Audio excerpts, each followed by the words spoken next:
শনিবার রবিবার ছিলাম, আজকে তৃতীয় দিন। মনে হচ্ছে যেন অনেক দিন ক্লাস হতো।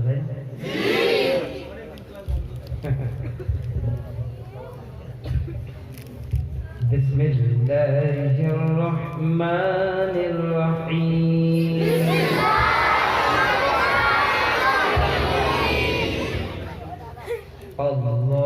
اللهم صل على محمد وعلى آل محمد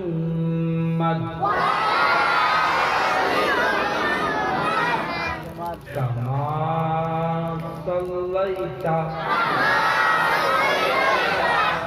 على إبراهيم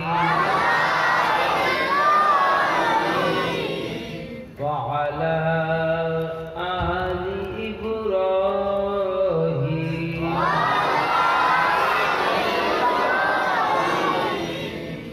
إنك حميد مجيد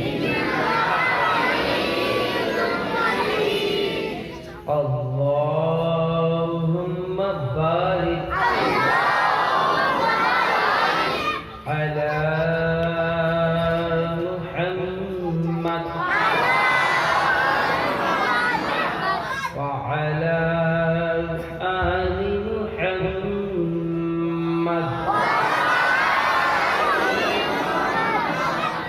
كما باركت على إبراهيم وعلى آل إبراهيم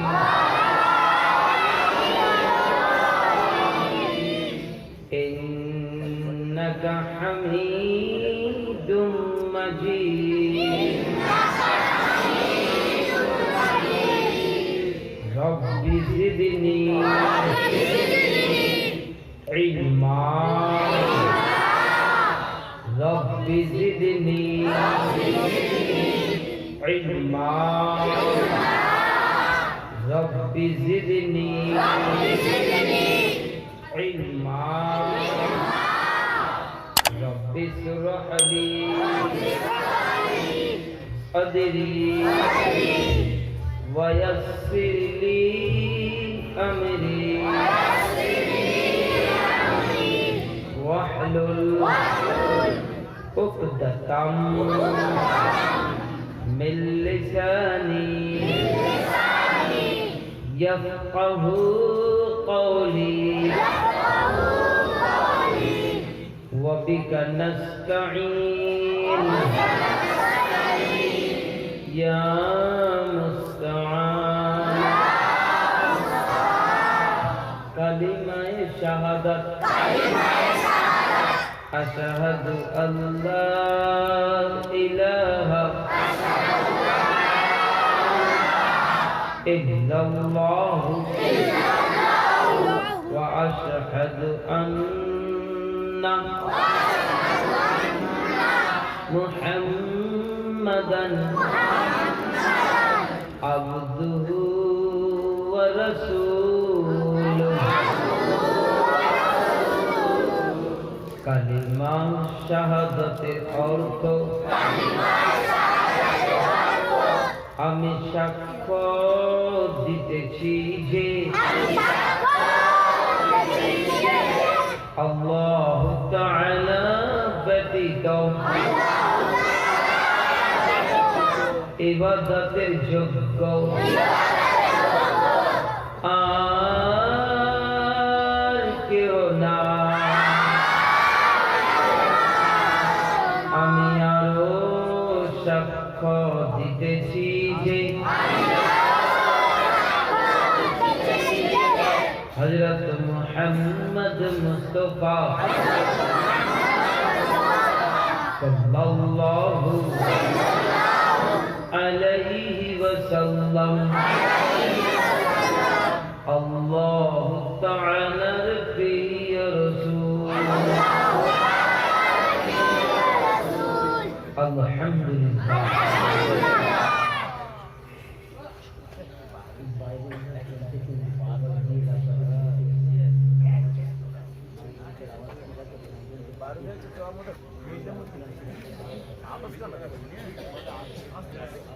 الحمد لله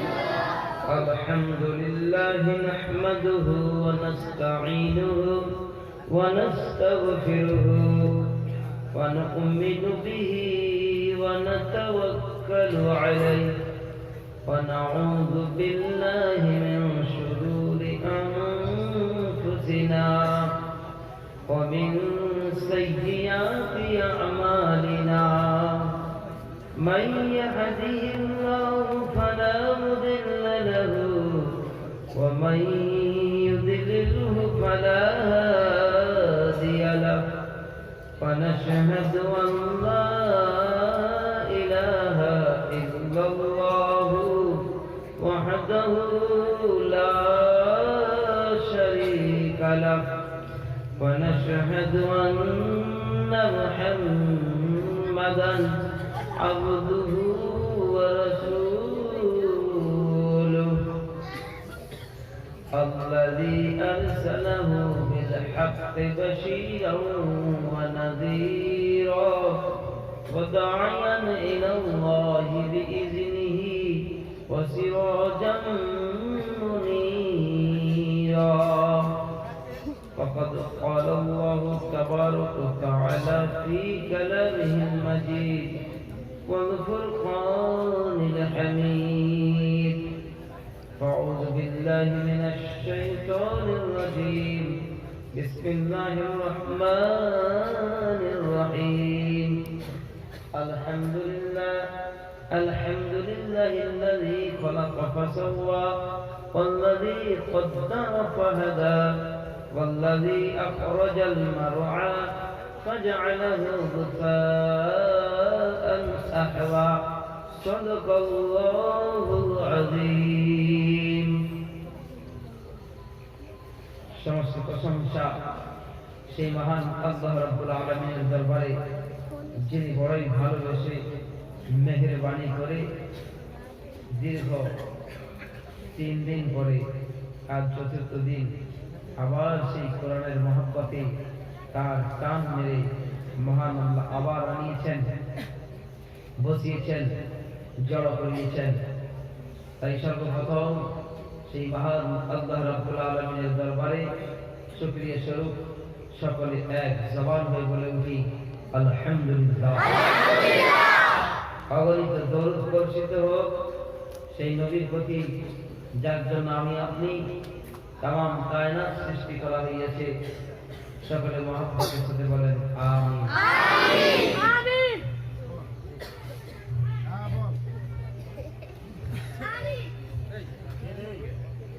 একটা জামানা ছিল মানুষ, গরিব মানুষরা খালি পায়ে দূর দূরান্ত হেঁটে হেঁটে যেত। শ্বশুর বাড়িও খালি পায়ে, স্কুলেও খালি পায়ে, কলেজ তো তখন ছিলই না। আমি নিজে খালি পায়ে গেছি। আর যদি জুতো পরে যাওয়া যায় তাহলে লাস্টার পাটা ছিল, সব কিনে যেত। একটা জামানা ছিল জুতোর কোনো নাম নিশান ছিল না। বাজার হাট আপনি বেশি না 30-35 বছর 40 বছর একটু পিছান খালি পায়ে বলেন বাবাজিরা আছে। আর জুতো আমরা কখন করতাম? ওই সন্ধ্যেবেলা মাগরিবের সময় পুকুর থেকে হাত পা দিয়ে জুতো করে এই ঘরে ঢুকে গেলাম। কে ঠিক না? আর জুতো করতে ওরা বড় মানুষ যাদের ভালো ধন সম্পদ ছিল, পয়সা ছিল, ওরা জুতো করতো। গরিব মানুষকে জুতো করতো না। গরিব মিডিয়াম র্যাঙ্কের মানুষরা জুতো করতো না। ওই বাজার সেই ঘোড়ের হাট হেঁটে হেঁটে জুতো নেই, খালি পায়। ঠিক কিনা? জামানা বলতেছে, মহান আল্লাহ বলেন সব গরিবরা জুতো পর, আর যারা খুব পয়সার মালিক তাদেরকে বলছে জুতো পরতে পারবে না। সকালবেলা উঠে 2 কিলোমিটার খালি পায়ে হাঁট, না হাঁটলে তোর জিন্দগি বরবাদ হয়ে যাবে, ডাক্তার বলে দিয়েছে। তুই হাঁট, তোর জুতো পরা যাবে, সব গরিব লোক জুতো পরা যাবে, ঠিক কিনা? ওরা সকালবেলা খালি পায়ে শুনে কেন, তার পেট বেড়ে গেছে, হ্যাঁ অনেক কিছু ব্যাপার। ডাক্তার বলেছে 2 কিলোমিটার খালি দৌড়তে হবে, ওই খালি পায়। এ কথা ঠিক কিনা? একটা জামানা ছিল, সেই কন্ট্রোলের গম এনে গরিব মানুষরা কন্ট্রোল থেকে লাইন দিয়ে গম ধরে এনে আবার মেশিনে গিয়ে লাইন দিয়ে ভেঙে মাথায় করে আটা বয়ে এনে রুটি করে গরিব মানুষ ভাত পেত না। দুপুরবেলা ভাত খেত, সকালে আর রাত্রে রুটি বানিয়ে খেত। ছিল না একটা জামানা? খেতে আর ভাত খেত তারা, সরু চালের ভাত খাওয়া, সব বড় লোকরা, জমিদার বা যাদের অনেক জায়গা জমি, অনেক টাকা পয়সা চাকরি, তারা সব ভাত খেত। এই গরিব মানুষ বেচারা সকালে রুটি, রাত্রে ভাত একটাই। ভাত যদি এত খাবে সেটুকু অবকাশ নেই, ঠিক কিনা? জামানা বদলেছে। আল্লাহ বলে গরিব 3 টাইম ভাত খা, আর ওরা ফ্যাশন দেখাচ্ছে, বলে রুটি খেয়ে ভালো থাকে। ও এখন ফ্যাশন দেখাচ্ছে বলে আমি রাতে রুটি খাই। আল্লাহ বলে না, তোর 12টা বাজিয়েছে, এখন থেকে রুটি খেতে, তুই ভাত খাবি তো মরবি। আমার গরিব বান্দারা উদম ভাত খাবে, ভালো, ঠিক, কিচ্ছু অসুবিধা হবে না, ঠিক কিনা? কিরকম রস বদল করেছে দেখো। ওরা ফিনিশিং আছে, ফিনিশিং না, তুমি ভাত খেতে ভুলে যাবে। 12টা বাজে, গরিব মানুষ 3 টাইম ভালো বুঝাচ্ছে, ভরার করে কোনো টেনশন, ঠিক কিনা? কথা মিথ্যে নেবে। একটা জামানা ছিল, গরিব মানুষ সুতির কাপড়, মোটা কাপড় পরবে, পলেস্টার, টেরিকট সব বড় লোকরা পরবে। সেই মোটা কাপড়ের শাড়ি, মোটা কাপড়ের লুঙ্গি, মোটা কাপড়ের সব কাপড় সব গরিব মানুষ পরে, সুতির মোটা কাপড়, ঠিক কিনা? সুতির কাপড় সব গরিব মানুষ, পলেস্টার, সিল্ক, টেরিকট এগুলো সব বড় মানুষ। জামানা বদলেছে, হ্যাঁ, ওরা সব সুতির কাপড় পরতেছে, আর গরিব মানুষ পলেস্টার, টেরিকট, হাবিয়ে সব পরছে, আর ওরা সুতির কাপড় পরতেছে। সুতির কাপড়, ঠিক না? আল্লাহ পাক জামানাটাকে রদ বদল করে কেমন দেখাচ্ছে। এই যে পোশাক, পোশাকটাই মানুষের পরিবেশ তৈরি করে, ঠিক কিনা? আচ্ছা, সরকারি হুকুম যদি হয় যে না, যারা ল্যাংটা থাকবে 10,000 টাকা করে বেতন, হাফ প্যান্ট পরলে 5,000 টাকা, আর প্যান্ট থাকবে না 10,000 টাকা, আর ফুল প্যান্ট পরলে মাত্র 1,000 টাকা।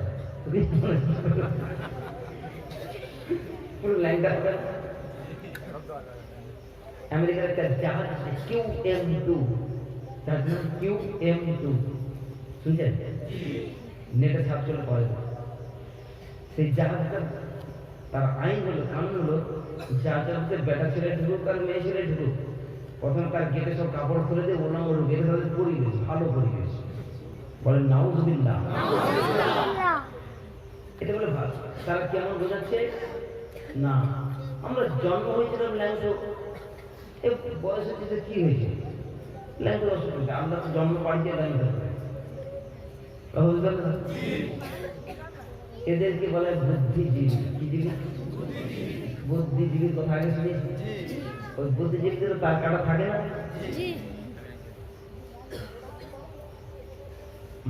মা, বোন, বেটি, দিদি, ভাই, দাদা, আব্বা মার সামনে যদি কেউ ল্যাংটো থাকে, সেটা কি পরিবেশ হলো?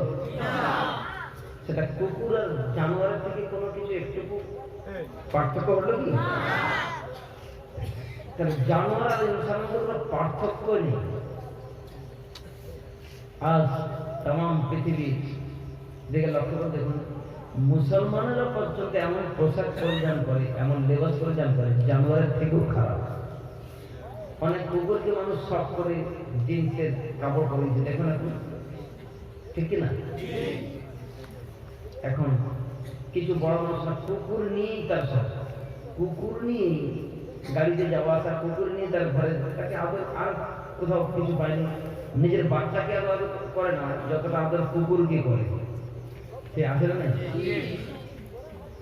মানুষ নামতে নামতে নামতে নামতে এত নিচে নেমে গেছে যে জানোয়ারের থেকেও বর্বর হয়ে গেছে। কিন্তু মহান আল্লাহ এই ইমানটুকু দিয়ে, আমাদের সিনাতে ইমানটুকু দিয়ে এমন একটা ইমানি পরিবেশ তৈরি করেছে যে আমাদের ওগুলো চোখে দেখলেও ঘৃণা লাগে। যে সারাদিন মন খায় জুয়া খেলে, সারাদিন নোংরা কাজে লিপ্ত থাকে, কিন্তু মা বাবার সামনে ল্যাংটো থাকতে পারবে না। ওর বিবেকে বাধা দেবে, ওর বিবেকে বাঁধবে। এটা মদ খেয়ে টান মারছে, সারা এলাকাকে গালাগালি করছে, ঠিক আছে, কিন্তু ওর চোখের সামনে ও বা ওর ঘরের লোকে উলঙ্গ থাকবে, এটা ও কখনো মেনে নিতে।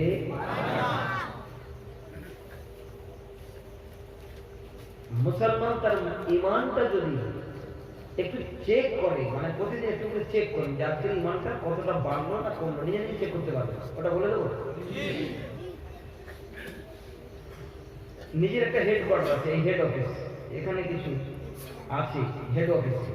এই হেড অফিসে একটু চিন্তা করতে হবে সারাদিনে আজকে কটা খারাপ কাজ করেছি, কটা ভালো কাজ করেছি, কটা গুনার কাজ করেছি, কটা নেকির কাজ করেছি। একটু চিন্তা ভাবনা করলে, ঘুমানোর আগে একটু চিন্তা ভাবনা করলে আপনি নিজে নিজে পরীক্ষা করতে পারবেন যে আজকে এই কটা কথা ভুল বলেছি, অন্যায় করেছি, এই কটা কাজ আমার দ্বারা ভুল হয়ে গেছে, অপরাধ হয়ে গেছে। একটা ভুল হয়ে যাওয়া, একটা জেনে বুঝে করা। দোকানে মাল দিয়েছেন, 10-12টা সামান নিয়েছেন, মুদিখানা হোক, যে কোনো দোকানে হোক, আপনি দেখতে পাচ্ছেন হিসাবে 300 টাকা হয়েছে, ও বাজারে হিসাব করতে গিয়ে এখন 220 টাকা নিয়েছে। অনেক সময় হিসাবে ফেল হয়। আপনি কিন্তু অবগত হয়েছেন 300 টাকা হয়েছে, কিন্তু ও যখন 220 টাকা নিল, আপনি চুপ করে বেরিয়ে এলেন। দেখ কি ভাবছেন, বাজি মাছ হয়ে গেল? না, ও যে পুরো জিনিসটা আপনার জন্য হারাম হয়ে গেল, ওইটুকু না দেওয়ার কারণে হারাম হয়ে গেল। সম্পূর্ণ জিনিসটা জেনে বুঝে হালাল খাওয়ার চেষ্টা করুন, আর পেটের ভিতরে হারাম খাওয়ার চেষ্টা করুন। এক বুজুর্গ, 3টে সন্তান, অসুস্থ হয়ে গেছে, তিনি অনুভব করতে পারছে আর পৃথিবীতে থাকবো না, চলে যাবে। 3টে সন্তানকে ডাক দিয়েছে, এসো তোমাদের কিছু শর্ত বলে দিই, এই শর্তের উপরে যে পাবন্দি হবে সে আমার সেবা করবে, না আমার ঘর থেকে বেরিয়ে যাবে। কি শর্ত? যে আমার একটা সেবার জন্য একটা লোক লাগবে, কি আমার সেবা করবো। 3 ছেলে আমরা আছি তো, 3 ছেলে হাত তুলেছে, আমরা সেবা করবো। তো বলছে না, আমার যে সেবা করবো তার একটা শর্ত আছে। কি? যে আমার সেবা লিপ্ত থাকবে তাকে আমার জায়গা, জমি, ঘর, বাড়ি যা কিছু আছে তার একটু অংশ পাবে না। আমি মরে যাওয়ার সাথে সাথে ঘর থেকে তাকে অমনি শূন্য হাতে বেরিয়ে যেতে হবে। আর যে আমার সেবা করবে না, তারা আমার জায়গা জমি যা আছে তারা 2 ভাগে ভাগ করে দেবে। 3 দিন কথা শুনছেন? শর্ত কত সহজ। সেবাও করতে পারে, পুরো মাল পাওয়া যাবে, জায়গা জমি সব পাওয়া যাবে, আর সেবা করেও কিছু পাওয়া যাবে না। বড় ভাই মেজো ভাই চিন্তা করলো, তারপর দরকার চুপচাপ আছে। ছোট ভাই বলছে আমি আপনার সেবা করবো, আমি আমার সব বলে চিন্তা করে না, আমি মরে যাবো সাথে সাথে তোমাকে এই ঘর ছেড়ে বেরিয়ে যেতে হবে। এই ঘর সব 2জনের নামে হবে, এই জায়গা জমি আমার দোকান করে যা আছে সবাই 2জনের নামে। তুমি কিন্তু একটু পাবে না, আগে লেখা পড়ে হয়ে যাবে। বলে আপনি যাতে লেখা পড়ে লেখা পড়ে, আপনি আমার জায়গা জমি চাই না, আমার তো আমার বাপ চাই।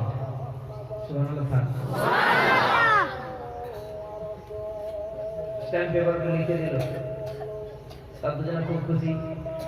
যাক, আর কোনো টেনশন, ভাগাভাগি খুব সহজভাবে হবে, ভাবা হয়ে কদিন পরেই বুজুর্গ মারা গেলেন।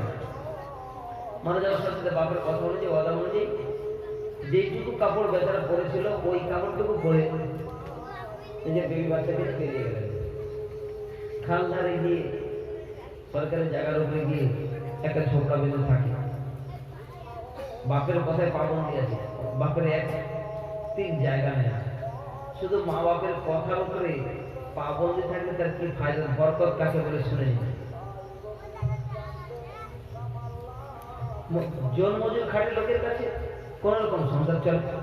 এত বড় বাড়ির ঘরের ছেলে জন্মজুর খেটে সংসার চালাচ্ছে, যার বাড়িতে কোনো অভাব অনটন ছিল না, যাদের জায়গা জমির কোনো অভাব ছিল না, শুধু বাপের একটা কথার উপরে পাবন্দি হয়ে এই কাজটা করেছে।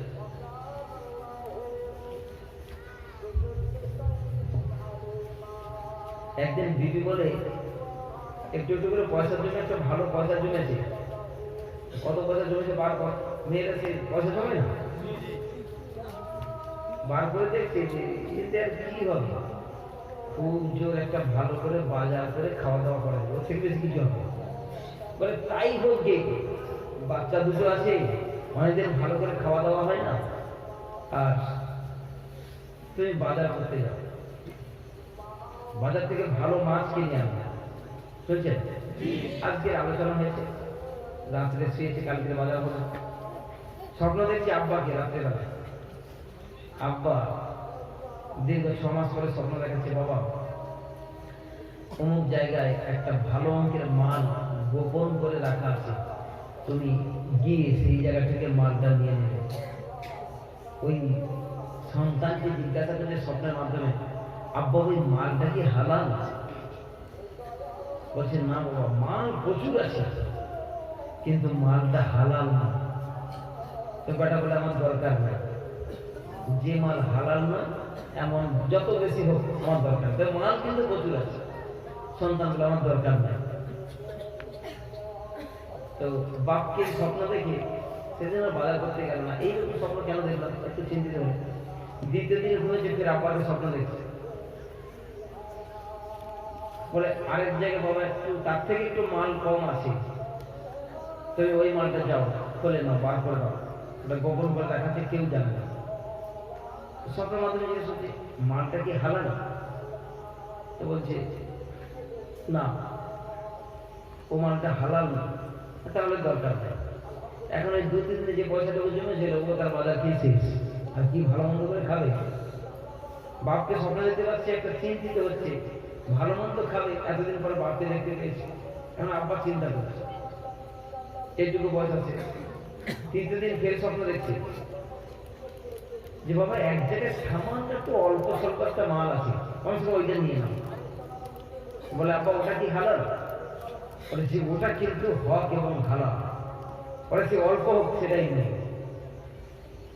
তাহলে তুমি কোন জায়গায় যাবে, এই জায়গায় ঠিকানা বললে এইখানে পাবে। সকালবেলা উঠে বাপের কথা বলে সেই জায়গায় গেছে, গিয়ে সত্যি তারাস করে দেখলো সামান্য একটুকু মাল। কতটা মাল? যে একটা যদি বড় মাছ কেনা যায় পয়সা শেষ। মাল কি খুব বেশি? তো বলে 3 দিন আগে তো বাচ্চাদেরকে ভালো করে বাজার করে খাওয়া চিন্তা করতে, সে তো নসিব হলো না। কমসে কম এই পয়সা দিয়ে বাজার দিয়ে আমার বাচ্চাদেরকে আজকে একটু ভালো করে খাওয়া।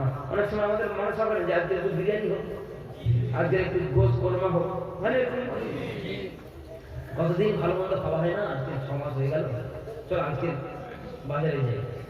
বউ ব্যাগ দিয়ে বাজারে গেছে, একটা বড় করে মাছ কিনেছে, মাছ কিনে এনেছে, খুশি খুশি মাছ রান্না করে মাছটা কাটছে, মাছটা কাটার সাথে সাথে মাথার মধ্যে থেকে 2টো মতি বার হয়েছে। হালাল পয়সা বলতো বলেন, 7 রাজার ধন এক মানিক, মানিক বলেন। এখন মেয়ে ছেলে তো চিনতে পারে না, বেটা ছেলে যখন দেখে চোখ পড়েছে, চিনতে পেরেছে, গোটা ঘর তো চকমক চকমক করছে, এই তো জাতা জিনিস নয়, তো অনেক দামি জিনিস। দুপুর না হতে হতে রাজ দরবার থেকে খবর ঘোষণা করা হচ্ছে এলাকাতে। আগেকার খবরগুলো ওই কর্মচারীদেরকে দিয়ে সে চং দিয়ে এলাকাতে খবর দেওয়া, তখন কোনো মাইকটাই ছিল সেই যেমন না। মনে হচ্ছে রাজ দরবার থেকে কিছু খবর হলে 2জন বাড়িতে থাকতো, সে চঙের মতো মাইক, হাতের মাইক, বাবা যেটা দেখেছে, তো এলাকাতে এরকম ঘোষণা করে করে আসে, রাজ দরবার থেকে ঘোষণা করা। তো ঘোষণা করছে যে কবিরাজ বলেছে রানীমার চোখের জ্যোতি নষ্ট হয়ে গেছে, তাই কারোর কাছে যদি মানিক থেকে থাকে তো রাজার ঘোষণা, রাজার অর্ধেক সম্পত্তি তাকে পুরস্কৃত করা হবে। কি বলে, আমার কাছে একটা নেই, 2টোই আছে। এবার রাজদরবারে গেছি, রাজদরবারে নিয়ে গিয়ে দেখালেন, রাজাও হক রাজা ছিল, বাদশাতে একটু খুশি, বাহ তুমি এসো, চলো তুমি, তোমার জন্য আমার অর্ধেক সম্পত্তি দিলাম। 2টো দুটো যখন এনেছো, এই লোকটা বলেন আমি তো গরিব মানুষ, আমার তো কোনো কাজে লাগে না, আপনি একটা কেন নেবেন আর একটা এমনি নিয়ে নেবেন। কিছু মানুষের অন্তর কত বড় থাকে, দিল কত বড় থাকে চিন্তা করে। আমি তো গরিব মানুষ, তো আমার তো কিছু বড় মানুষের কাজ, আপনি ঘোষণা করেছেন বলে আমি এসেছি। তবে আপনি যদি জায়গার নাও দেন আমার কোনো ব্যাপার নেই, রানিমার শরীর সুস্থ হয়ে যাক, আমি এই জন্য এসেছি। আমাকে আমি লোভে আছি, আপনার যদি এর দ্বারা আপনার শরীর সুস্থ হয়ে যায় তাহলে আপনি দুটোই রেখে নেন, আমার তো কোনো কাজে লাগবে না। আমি ঝগড়া ঘরে থাকি, আমার টাকা থেকে ওকে রাখলে আমার জানের খাতরা, লোক আমাকে মেরে ফেলবে, তার থেকে দুটো আপনি রাখুন। বাচ্চা এত নেই দেখে, বাচ্চা না সন্তান না সন্তানই কেউ নেই, বুড়ি গাড়ি অসুস্থ, বাচ্চা এত নেক লোক দেখে সঙ্গে সঙ্গে সিংহাসনে বসে দিয়ে রাজমুকুটটা তুলে মাথায় করে দিই। এমন লোক থাকতে থাকতে আমার দেশে রাজার কি হতে পারে যে এত নেক হতে পারে, পাপের সব জায়গা বিলীন করে দিয়ে ছেড়ে দিয়ে ঝগড়া করে থাকে, আর এমন দামি জিনিসকে আমাকে বলে সবটা নেওয়ার দরকার নেই।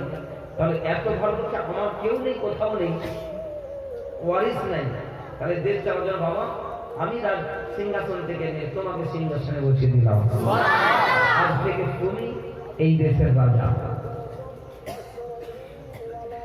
ওরা যে বাপেরা হাফার জায়গা পেয়েছিল, যখন কেউ বাপের হোটেলে থাকে না তার পয়সার কদর বোঝে না, ওজন খালি খরচ করে, যখন নিজে রোজগার করে কামায় না তখন খরচা করতে তেল পায় যে কেমন লাগে, ঠিক কিনা? ওরা বাপের ফ্রি পকেট পেয়েছে, ফ্রি পকেট পেয়ে গিয়ে ওজন খালি খরচ করেছে, বিক্রি করে থেকে যায়। আগেকার যত জমিদাররা ছিল সব জমিদাররা দেখেন জমি বিক্রি করে করে রাজ চালিয়েছে, রাজত্ব চালিয়েছে, জমিদারি রাজ চালিয়েছে, তারা আজকে দেখেন সব গরিব। যারা সেই জমিদারদের কাছে কর্মচারী ছিল, কাজ করতো, জন্মজুর খাটতো, তারা আজকের জমির মালিক হয়েছে। দেখুন আপনার কথা ঠিক কিনা? জমিদাররা জমিদারি করতে করতে সব শেষ করে ফেলেছে, আর এরা খাটতে খাটতে খাটতে সব দখল করে ফেলেছে। অতএব পরিশ্রম যে করবে তাকে আল্লাহ যে জিনিসের উপর পরিশ্রম করবেন আল্লাহ সেই জিনিসে আপনাকে বাড়াবে। কথা শুনছেন? আপনি ইমানের পরিশ্রম করবে, আল্লাহ আপনাকে ইমান বাড়াবে না। আপনি কোরআনের উপর বসে সময় লাগাবেন আর আল্লাহ আপনাকে কোরআন বলা বানাবেন, এটা কখনোই হতে পারে না।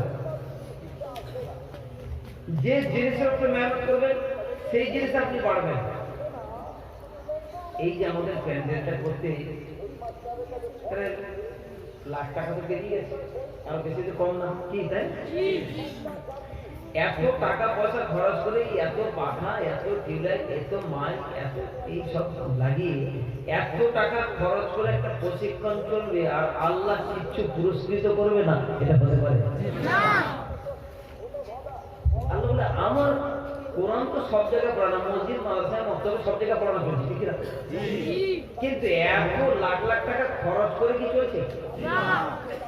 আল্লাহ বলে আমার জন্য তারা এত অভাবগ্রস্ত থেকে এত লুটাবে আর আমি আরো বসে নীরব থাকবো না। তারা যারা এত লুটাতে পারে আমি আল্লাহ তাদেরকে ইলম দিয়ে লুটিয়ে দেবো। কোন জিনিস পেতে হলে আমাদের দাওয়াতের মেহনত একটা কথা বারবার করে বলায়, জান মান ওয়াক্ত।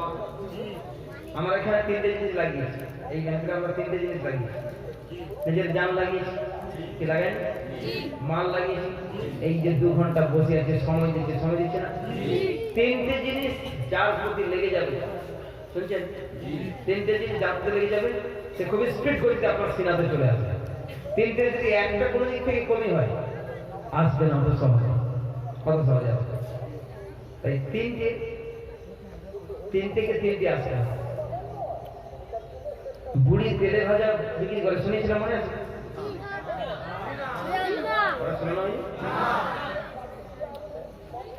শোনানো হয়নি? ও তাহলে মেয়েদের জীবনে শুনে। বুড়ির তেলে ভাজা দোকান, মোড়ের ধারে তেলে ভাজা দোকান, আর এলাকাতে মশহুর যে আমাদের বুড়ি জাতি তেলে ভাজা দোকান, একদম বিকেল থেকে লাইন পড়ে যায়, শুনছেন? প্রতিদিন তেলে ভাজা বিক্রি করে। তেলে ভাজা কি চপ, পেঁয়াজি, বেগুনি সব বিক্রি হয় না? আর বুড়ির তেলে ভাজা এত রেকর্ড, পুরো এলাকা দূর দূর পাড়া থেকে, দূর গ্রাম থেকে লোক তেলে ভাজা ওই সময় কিনতে আসে। তেলে ভাজার ভুল চলছে, লাইন চলছে, হঠাৎ একটা ছেলে বলছে, ও চাচি শুনছো? বলে কি? তোমাদের বাড়ির পাশে কিছু ছোট্ট ফুটফুটে এই 6-7 বছর একটা কি সুন্দর চকচকে পূর্ণিমা চন্দ্রে একটা ছেলে ছিল না? তারা বললেন হ্যাঁ জানো, একটা মোটর সাইকেল আসতে ছিল, সেই বাচ্চাটা চাপা পড়ে গেছে। বললি হায় হায় হায় রে, আহ কি সুন্দর বাচ্চা রে, আমার এলাকার সব থেকে সুন্দর বাচ্চা, আহ তার মায়ের অন্তরটা কি হচ্ছে রে, তার মা বুক ফেলে যাচ্ছে মনে রে, তার মা কত কষ্ট হচ্ছে রে, তুই কি নিবি? ও কি বিক্রি করছে? তেলে ভাজা নিয়েছে চল, এত কিছু বলছে তুই কি নিবি, মানে ও তো ভাঙা লেগে তেলে ভাজা নিয়ে যাবে। কিছুক্ষণ পরে আবার একজন কোথায় কি শুনছো? কি বাবা, সেই যে ছেলেটা অ্যাক্সিডেন্ট হয়েছে না, ওর একটা পা এমন ভাঙা ভেঙে গেছে, ডাক্তার কেটেই কিন্তু পাটা আর হবে না। উফ, এত সুন্দর বাচ্চার পা কেটে দিতে হলো, আহা তার মা কেমন আছে বল, উফ কত বছর, তুই কি নিবি? ও ধান্দা করে কষ্ট হচ্ছে, কিন্তু তুই কি নিবি? কিছুক্ষণ পরে আবার একজন আছে, ও যাকে শুনছো? বলে কি? বলে ওই বাচ্চাটা নিজের পায়ে আর জীবনে চলতে পারবে না, সেই পাটাও অকেজ হয়ে গেছে, আর কাছে পা আছে, ও আবাইজ হয়ে গেল, ওকে তো সবসময় বিছানায় শুয়ে ফেলে। আহা ইস, এত সুন্দর বাচ্চা, এরকম করলো আল্লাহ, তুমি কি? তুই কি নিবি? তারপর ধান্দা কোথায়? তেলে ভাজা নিয়ে যাচ্ছে। ফের চতুর্থবার একটা খবর আছে, ও চাচি তুমি এখানে বসে আছো? হ্যাঁ তেলে ভাজা বসে আছো, শুনছো কি হয়েছে? বলে কি? সামনে ডয়ার আছে পয়সা রাখা, পয়সা দেয় না, ওখানে পয়সা গুনার সময় গেলে বলে তেলে ভাজা ভুল চলছে, আর তুমি তেলে ভাজা ব্যস্ত, তুমি শুনছো কি? যে ছেলেটা অ্যাক্সিডেন্ট করলো কেউ তোমার কাছে হাই দিল, হয় অমনি পয়সা করে তেলে ভাজা মারছো। তখন কি বলেছিল? তুই কি নিবি? ওর বলার সময় গেছে, কোথায় পয়সা, কোথায় তেলে ভাজা, কোথায় হাড়ি, অমনি ফেলে দিয়ে ছুট, ছুটবে না? তখন আর বলে না তুই কি নিবি? কেন? 3 বার তো বলেছিল তুই কি নিবি, কারণ 3 বার শুনেছিল অন্যের বাচ্চা, তার প্রতি না সময় লেগেছে, না জান লাগিয়েছে, না মাল লাগিয়েছে, 3টের কোনোটা খরচ করে না। নিজের নাতিটা শুনেছে, অমনি কোথায় পয়সা, কোথায় তেলে ভাজা, মা তেলের পড়া ছেড়ে দে। যে চপ ভাজতে ছিল সে কালো হয়ে যাচ্ছে, অধিকার নজর নাই, ছোট, কারণ ওই নাতির পেছনে পয়সাও লাগিয়েছিল, আদর করার সময় দিয়েছিল, জানও লাগিয়েছিল, ঠিক কিনা? তাই এই মহব্বতটা জমেছে বন্ধু। তাই যেই জিনিসের উপরে আপনি 3টে জিনিস লাগাবেন, সেই জিনিস যতটা আপনার মহব্বতের জিনিস হবে, আর অন্য কেউ হতে নিজের বাচ্চাকে লোক মারে, দোষ করবে, এটাই মহব্বতের বহিঃপ্রকাশ। অন্যের বাচ্চা হাজারো গালাগালি দেখে মারে না, মারে কি? নিজের বাচ্চাকে কন্ট্রোল থেকে একটু মারপিট করে, তবে এই বাচ্চাটা আমার সুন্দর পরিবেশ তৈরি, তার জন্য নিজের বাচ্চাকে মারে, ঠিক কিনা? যাতে করে ও মারাটাই, ও মারার মধ্যে আদরের কি আছে? বাচ্চা যদি কোনো অন্যায় করে, সেই বাচ্চাকে তার ঘরের লোক শাসন করা, মানে ওই শাসনের মধ্যে একটা মারাত্মক মহব্বত ঢুকে আছে, ঠিক কিনা? কথা বলেন। তাই অনেক মজমাতে গিয়েছেন, অনেক জলসা শুনেছেন, অনেক ব্যাংকে লিখেছেন, বড় বড় অনেক সব আপনারা করেছেন, অনেক কনফারেন্সে গেছেন, অনেক জায়গায় ঘুরেছেন, কিন্তু দেখবেন যেই জিনিসে যত বেশি মাল খরচ করবে, যত বেশি সময় লাগাবে, আমাদের এই মেয়েপেলে যখন কেউ ঢুকে যেতে ঢুকেই থেকে যায়, ও মাল বার হয়, মজমা যখন শেষ তখন সব বার হয়। কিন্তু যত জলসা আর অনেক কিছু আছে, কিছু লোক টিফিন করছে, কিছু লোক চা খাচ্ছে, কিছু লোক এদিক ওদিক সেদিক, কিছু লোক খাস করে বিড়ির বান্ডেল কিনে নিয়ে যায়, বিড়ি খাওয়ার টাইম বার করে, চল 2-4টে বুড়ো এক জায়গায় বসে বিড়ি খাচ্ছে, পরে আলাদা টাইম বার করতে হবে, বিড়ির মাস্ক খাবে, বিড়ির মাস্ক, সব বিড়ি বাড়াল এক জায়গায় বসে, হ্যাঁ হয় না এরকম? তো কিন্তু আপনি এই মজমাটাকে লক্ষ্য করে দেখুন, এই মজমাতে যে ঢুকে যায় তো ঢুকেই যায়, সে আর বেরোয় না। এই মজবার কেন এত বরকত, কেন এত গুণ, কেন আসলে মজবা থেকে বরকত যেটা অনুভব করতে পারছেন না? হয় অনুভব করেন? এমন একটা তাসির দান করেছেন আল্লাহ পাক, এই কোরআনের মজমা যেখানে গেছে সেখানে পুরো এলাকা আল্লাহ পাক এরকম চমকে দিয়েছে। মাত্র 2 সপ্তাহে যদি এত পরিবর্তন দেখা যায়, তাহলে 2 মাস যখন অতিক্রম করবেন আপনি চিন্তা করুন, টের পাবেন সেদিন যেদিন আমার বিদায়ের দিন ঘনিয়ে আসবে। এখন আমি কথা প্রথম দিনও বলেছিলাম, তখন অত এহসাস হয় না। টের পাবেন ওই দিন যেদিন আপনাদের কাছ থেকে বিদায় নিয়ে নিজের দেশে ফিরে যাব, সেদিন টের পাবেন কোরআনে এত তাসির থাকে, কোরআনে এত পাওয়ার থাকে। আপনি সেদিন অক্ষরে অক্ষরে অনুভব করবেন। আল্লাহ রাসূলের কাছে যারা যেত দেখি অবাক হয়ে থেকে যেতে হবে, অবাক হয়ে। তাই মহান আল্লাহ এই কোরআনের মধ্যে এত পাওয়ার, এত টেম্পার, এত তাকত রেখেছে। সত্যি একটা তাকত বলে দিই, সকলে রাজি থাকে বলা হবে? এই ছেলে এত দামি দামি কথা যদি বলে ফেলি, অনেক করে আজকে সময় করে সেই বাজারটা শুনতে পাবে না। হ্যাঁ, যাক বলেই দিই।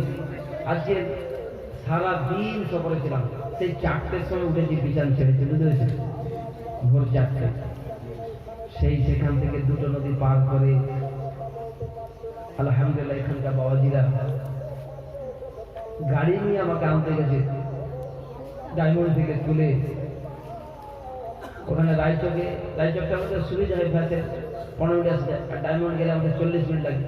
আমি বললাম রায়চকে থাকো, ওখানে চলে আসবে।